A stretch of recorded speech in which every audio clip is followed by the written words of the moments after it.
Bartleby Gaines is a senior at William McKinley High School in Ohio. He is popular among his peers as the guy who makes fake IDs. He is about to graduate high school and has applied to 7 different colleges. Unfortunately for him, he has been rejected by all 7 of them. In the opening scene, he, along with his friends Daryl and Sherman, are taking pictures of their classmates to create their fake IDs. Daryl is a former football player who now uses crutches because of a permanent injury. He has recently lost his sports scholarship and has no idea what he wants to do in life. In contrast, Sherman is a bright student aiming to join the prestigious Harmon College. He is the 4th generation from his family to be accepted to Harmon, hence, it is a big deal for his family's reputation. Sherman disapproves of Bartleby's side hustle and warns him of the principal, who routinely comes to the classroom in the 8th period. As they ask everyone to come back later, the principal enters the room. Bartleby saves the group by pretending that they're practicing for a glee club. Although the group sings awfully, the principal is scared of glee club, so he accepts the story and lets them go.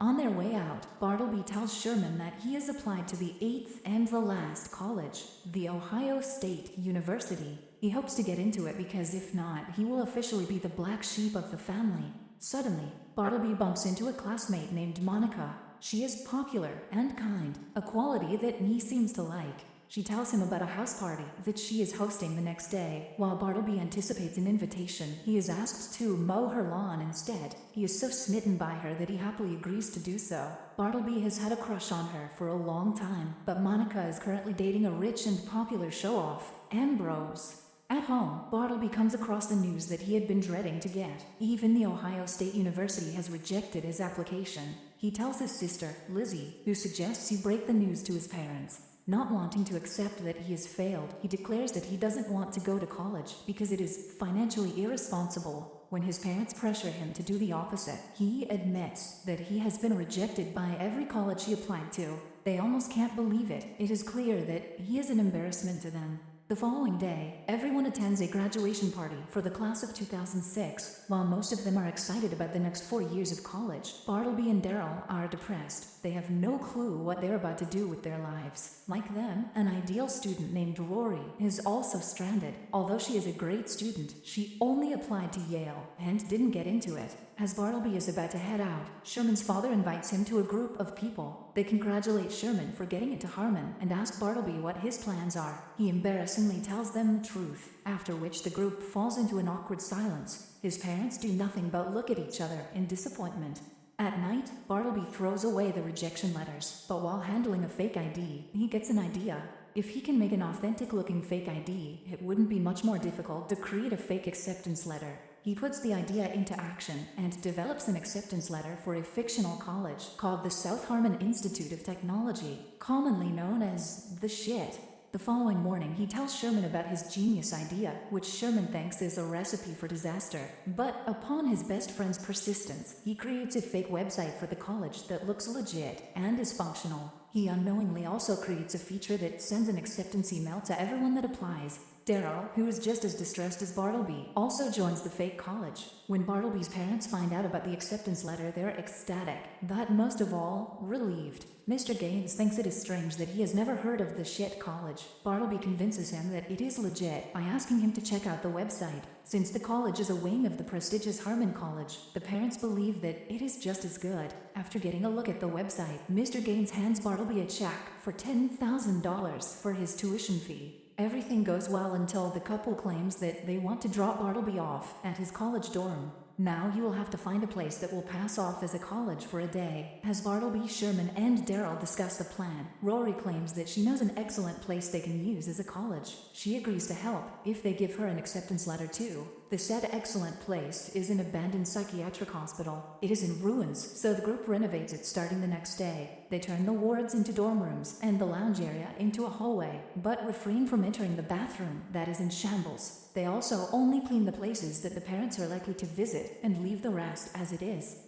In the meantime, Sherman moves into a real college dorm in Harmon. The dean wants to make a grand entranceway in front of the college by expanding its territory. For this purpose, the college will have to buy the properties that they want to take over. This also includes the fake college that Bartleby is currently renovating. Monica's boyfriend Ambrose is the head of the student outreach committee. The dean keeps him in charge to secure the properties required for the entranceway. He immediately gets on the job and is soon about to cross paths with Bartleby. Meanwhile, Bartleby and the group are in need of a fake dean for their fake college. They hire a former professor, Ben, who was kicked out and blacklisted because of his temper. Although the man isn't reliable, Bartleby hopes he will get the job done. Then, the following day, Bartleby comes to the college with his parents. To make it look legitimate, Rory has gathered a bunch of actors who pretend to be moving into the dorm. Bartleby's parents take a tour of the place and find it average. Thankfully for him, they do not divert to the unrenovated rooms. Following that, they meet the dean, who curses and throws profanities at the education system. Initially, the couple is skeptical about leaving their son with such an influence, but when he promises to land Bartleby a high-paying, good job, they are satisfied. Later that day, the group is hanging out at the college when a guy comes in with an acceptance letter. It turns out that he sent an application to the website and was selected by its automated process. As Bartleby tries to explain that the college doesn't actually exist, he notices a crowd of people behind the guy. For a few seconds, he freezes in shock at the sight. The people ignore him entirely and enter their new college. Bartleby immediately goes to meet Sherman at the Harmon College entrance party. Sherman feels out of place between the rich kids who frequently make fun of him. He and Bartleby return to South Harmon and find a bag of tuition fees submitted by the students. When the students gather in an auditorium-like place, Bartleby goes in front to announce the truth. But seeing their hopeful faces reminds him of himself. South Harmon is their last chance at getting into a college, and he doesn't want to take that away from them. Hence, he refrains from telling them the truth. The next day, the pool is filled, and the entire college turns into a big pool party. They do not have a syllabus to go by, hence, to make one, everyone writes what they want to learn on a whiteboard. Some people want to cook, while others are interested in skating, fashion design, and so on. Some students say they want to learn to blow things up with their minds, but Bartleby allows them to express their creativity. He encourages everyone to learn whatever they want to, and provides them resources using the tuition fees. Soon, South Harmon becomes a place for all losers to pursue their dreams. One day, Ambrose comes to meet the leaseholder of the property, wanting to buy it for Harmon's college entryway expansion. Bartleby declares that the property won't be sold, and sends him back without an explanation. In Harmon College, Sherman is so desperate to get into the fraternity house that he does everything his bullies say. They even make him wear stupid costumes and ask him to drink their spit. During a party, Monica, who also goes to Harmon, arrives at the fraternity house. To her horror, she finds Ambrose making out with another girl. He tries to explain the situation, but she refuses to listen and storms off. The next day, she finds a camera in her room, gifted by Bartleby. Monica is impressed that he remembered she likes photography. She goes to South Harmon to thank him, and comes across the strange curriculum and even stranger way of teaching. Initially, the college seems to be a joke, but as she gets to know more about it, she thinks the idea is genius. Sherman is worried that if more people get to know about the college, Bartleby might get sued. Seeing that Bartleby doesn't care about the legal channels, he applies for the college to get accredited. He wants to make sure they have a case to appeal if they ever get sued. That night, South Harmon organizes a huge party with a live concert and free drinks, both managed by the students. The word about the party goes around, and even the students from Harmon join in. The same night, Ambrose also organizes the alleged biggest party of the year, but no one shows up. He doesn't have to dig a lot to find out that his guests went to South Harmon's party. He and his group go to South Harmon to see what the fuss is about. Monica and Bartleby are also at the party, enjoying themselves. Bartleby brings her to his room and shows her around. Eventually, they end up kissing. Bartleby gets a text from Sherman informing him of Ambrose's arrival. When the rival group spots Monica in the crowd, they feel betrayed. Monica, on the other hand, tells them that she is transferring to South Harmon. Ambrose and his group leave after being humiliated.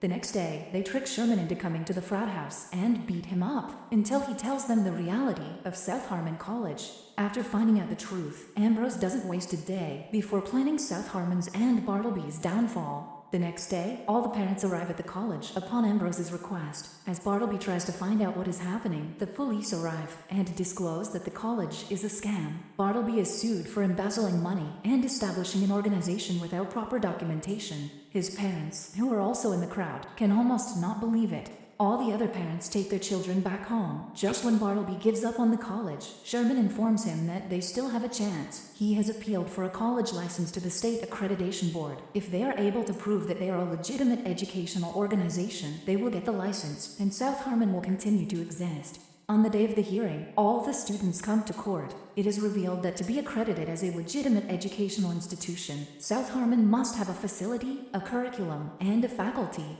When asked about what facilities his college provides, Bartleby lists out things like the dorm room, the tiki bar, the common rooms, and the skateboard ramp. However, the board argues a library or a cafeteria is a must. For the curriculum part, the infamous whiteboard is brought to the court. It has absurd things written on it that Bartleby tries to explain, but the board remains unimpressed. The last straw for the board is when it finds out there are no teachers in the college because the students learn from each other. Bartleby knows that the lawsuit is slipping from his hands. He stops the court process and apologizes to everyone for lying to them. But he is also adamant about the fact that the students of South Harmon learned while they were in the institution. They were being taught things that they were interested in, which should be the main aim of all educational institutions. The college was fake, but it did not affect the students' education, which is why he thinks that they should be given a chance to officially prove themselves. The judges are impressed by the speech. Moreover, the students won't have a place to go in the middle of the semester.